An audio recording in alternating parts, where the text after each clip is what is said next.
1926 সাল। ভারতীয় রেলে তখন রাজ করছে স্টিম ইঞ্জিন।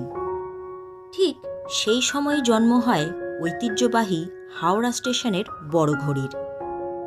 দ্বিতীয় বিশ্বযুদ্ধ থেকে ভারতের স্বাধীনতা সংগ্রাম ও দেশের স্বাধীনতার অনেক অনেক ইতিহাসের সাক্ষী হয়ে থেকেছে এই বড় ঘড়ি।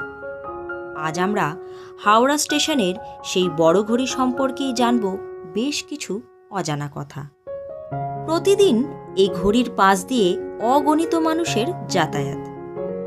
হাওড়া স্টেশনের ল্যান্ডমার্ক হিসেবে পরিচিত এই ৯৭ বছর বয়সী বড় ঘড়িটি লন্ডনের জেন্টস কোম্পানি দ্বারা নির্মিত।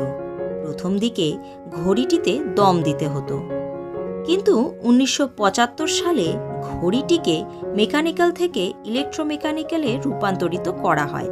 বর্তমানে ঘড়িটি